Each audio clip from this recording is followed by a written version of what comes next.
As the months of Sterling airstrip rolled along, Robert's mind began to wander with increasing frequency back to his night of passion with Margaret Waters in Savannah. Whether this was one young man's attempt to escape the tedium of island life, or the start of a darker fixation on sex in the female form, is something I'll leave for you, the viewer, to decide. February 18th, 1944. Notice on Daily Bulletin: any man who has a diary will destroy same. Just had a drink of 3 feathers. Sunday, February 20th, 1944. Rumors are going around fast today. Take yesterday for an example. One guy started the rumor that he'd received a clipping from home that read, "Any outfit with 6 or more months overseas, look for arrest if you was or are in a combat zone." Truck was supposed to be invaded the 16th, according to Radio Tokyo. We haven't made any statement on the supposed invasion. Get back to the rumors. The 12th Airdrome has just gotten off one of the Liberty ships at the What's Up dock, constructed by the 87 Seabees. They are rumored to relieve us. Another rumor is that the 11th is on its way to Rabaul, or Green Island. February 22nd, 1944. Finished B-25 The Deacon today. Started on the ship the 13th. Text the buck sergeant in charge. Made staff. Orderly room looked over my service record today for some reason. Just got an email from Kurt Ogden. He is out of the 13th and in the 321st Service Group. Ken said he got a strafing raid in New Guinea, but I believe he is trying to stun me. Wednesday, February 23rd, 1944. I'm still attached with the 65th Service Squadron. Went to work on another B-25 by the name of St. Anne. She is really full of shrapnel holes, largest being 6 inches. Radio man was hit in the leg. There are iodine bottles scattered around his compartment, and it has a peculiar smell. The ship was shot up over Rabaul a week ago. The tech sergeant in charge of sheet metal is recommending me to our commanding officer for a corporal's rating. Thursday, February 24th, 1944. Don't know why, but was just thinking of the day Margaret and I were together in Savannah. The day was May 18th, 1943. She had wanted to take me down to what was called the Bottoms. She knew where there was a picnic ground on top of a large hill across from the Bottoms. The Bottoms are on the east side of Savannah.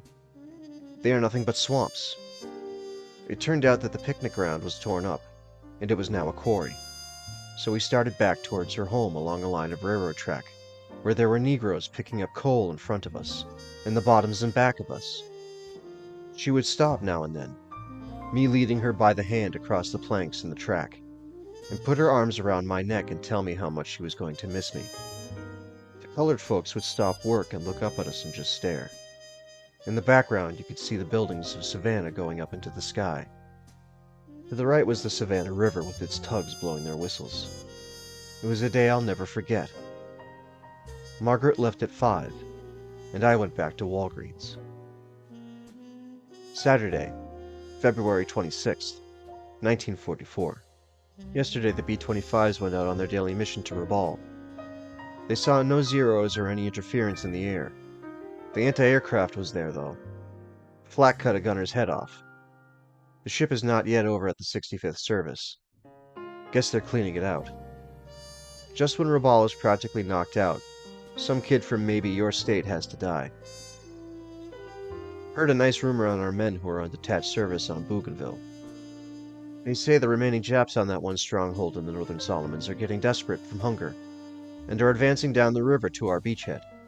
Our men are just sitting there with helmets and carbines waiting for orders. Just heard another good rumor. The 11th will be relieved around May 9th, not before. March 1st, 1944. 2 months on Sterling. Was recommended for corporal by the engineering captain of the 65th Service Squadron, direct to the commanding officer of our squadron. The Admiralties were invaded yesterday. We may go up there for our rest. Saturday, March 4th, 1944. Finished St. Anne this morning. General Harmon was around this morning looking over the 65th Service Squadron's line, and then went over to our mess hall, and he said it was a mess, although we did have fresh eggs for breakfast. In fact, we have had them for almost a week now. It may have been a softening up for the General's arrival, for we had chicken yesterday. Now here comes the payoff. You know what the commanding officer had the nerve to tell us? He said he was glad to see we are getting our rest. Also, he is trying to get the TO of our airdrome squadron lifted up to the TO of a single-engine fighter squadron. I don't know who he is trying to shit, but it isn't PFC Groft. March 7th, 1944.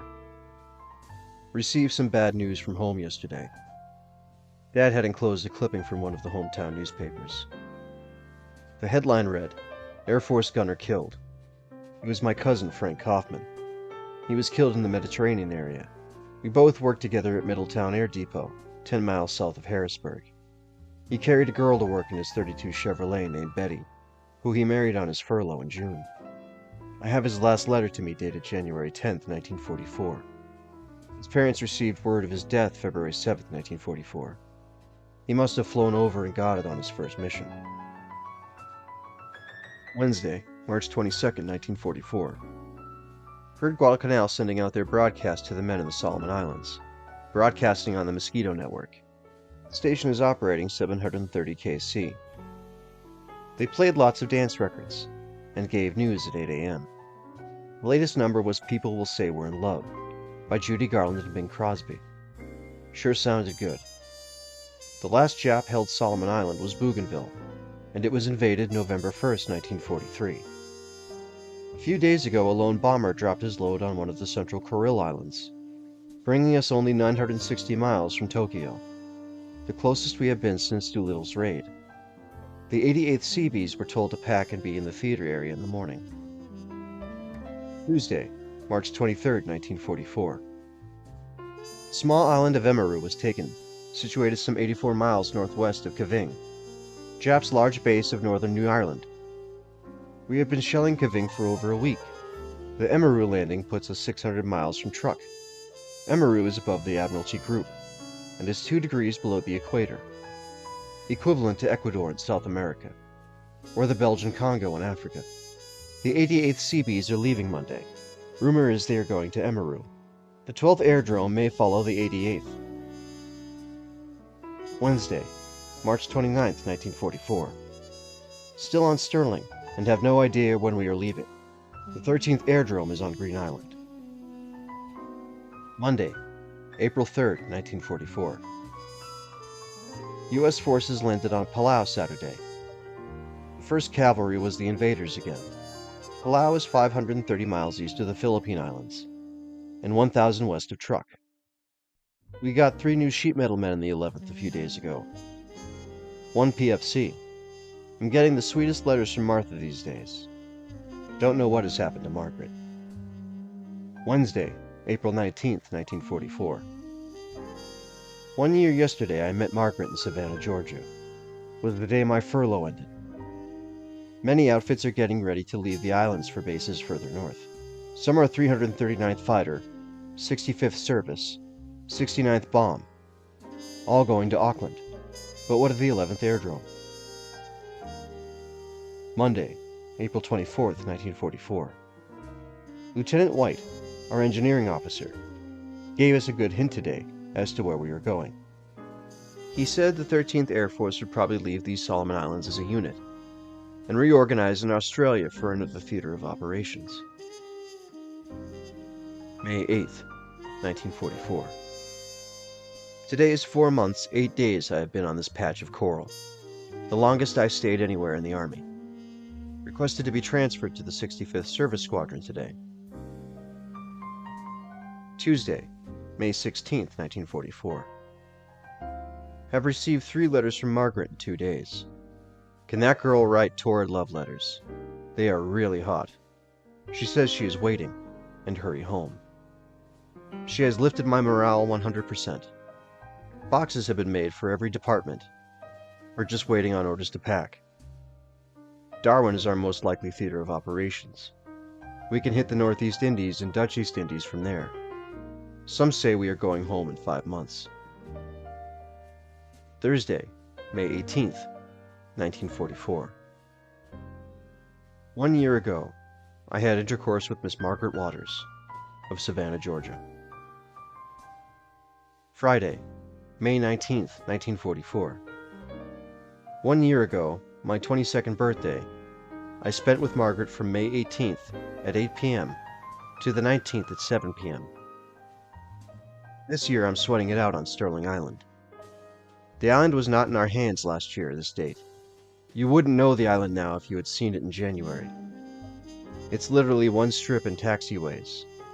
It's only 3 miles long and a half-mile wide. Sunday, May 28th, 1944. 1 year ago today I boarded a troop train out of Savannah and headed west to California. I had known Margaret 6 weeks. Sunday, June 4th, 1944. Salt Lake City I was in last year this date. Corporal Nip, the squadron mail clerk, called me to one side last night and told me my transfer to the 65th Squadron had been approved by the 6th Service Group. I am no longer with the 11th Airdrome. Sure I'm going to miss the guys. June 17th, 1944. Last night when I went up to my new area to sleep, all the guys had already hit the sack, but were still all awake.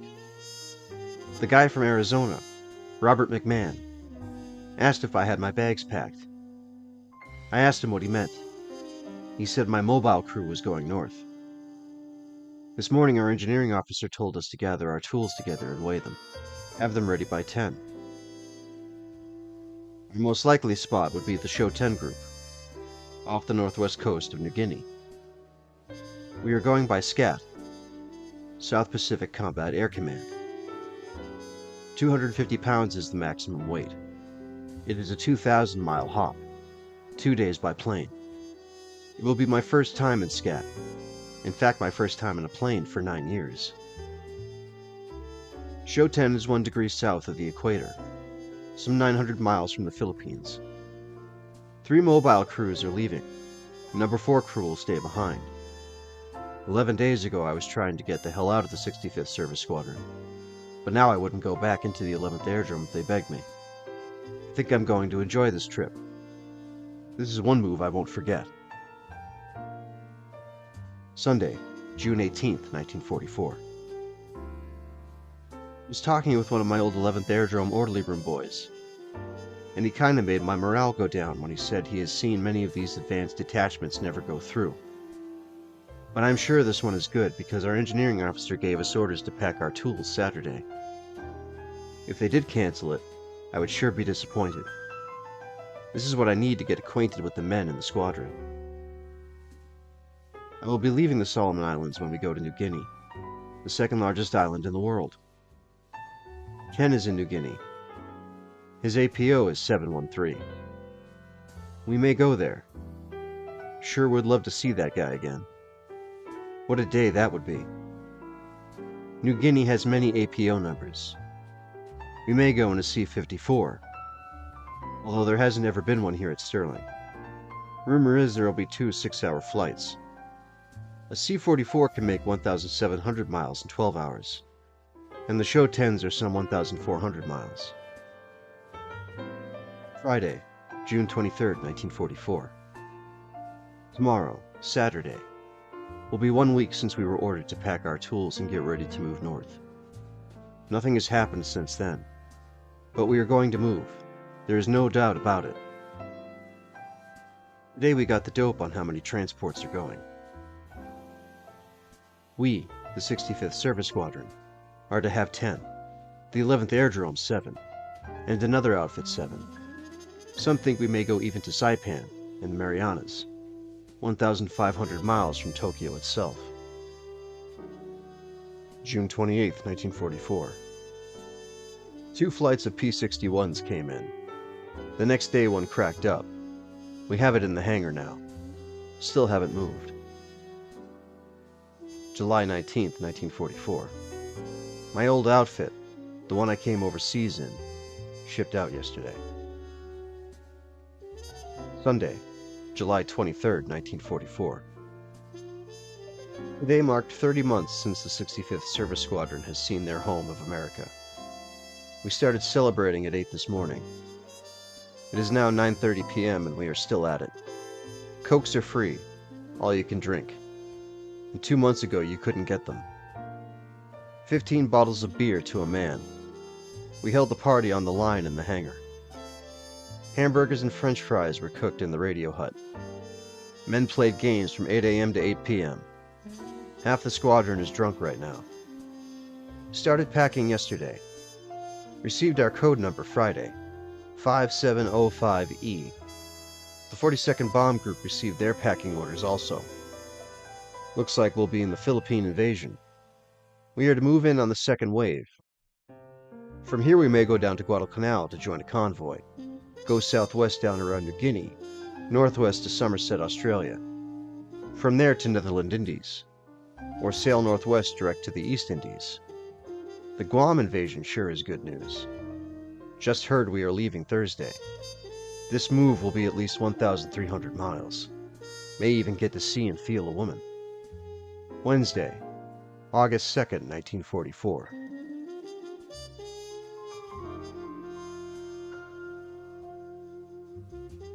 The 12th Aerodrome, 68th and 69th Bomb Squadrons shipped out early this afternoon on Liberty.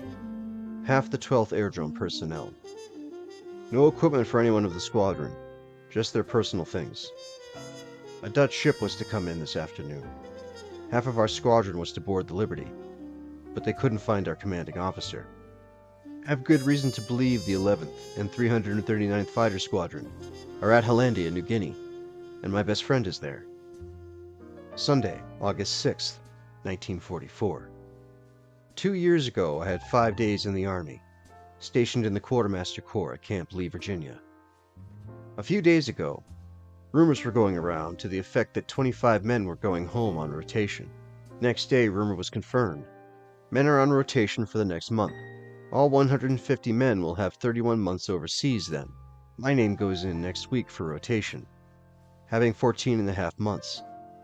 The 65th ship is rumored in tomorrow, with an advanced detail. Saturday, August 12, 1944. 14 months in the Solomon Islands. Sweating out moonlight raids on Guadalcanal last year this month. Our ship, Sea Perch, is coming in this afternoon or tomorrow. Monday, August 14, 1944. The body of the squadron boarded the Sea Perch last night at 5. 57 men are still here, including me. I'm going to move into one of the Quonset huts this afternoon. We are to leave Wednesday the 16th on the SS George Boutwell. Tuesday, August 15, 1944. Sweating out the ship. She is to dock tonight at 5. More men are staying behind from the rear echelon. We won't be able to load all our equipment. The camp is empty. Only 4 men are still sleeping here. It's like a ghost camp. Ralph Lalong from Hamburg and I sleep in a tent made for 6. Plenty of room, and no details. We make our own ice cream and coffee. This rear echelon isn't so bad if you like to lay around all day. Tomorrow we should leave this rock. Friday, August 18, 1944. Still on Sterling Field. Jack Benny and the gang are here tomorrow. The 11th Aerodrome has been gone a month today. Was on the rifle range at Camp Lee, Virginia, earning Sharpshooter's Medal 2 years ago today.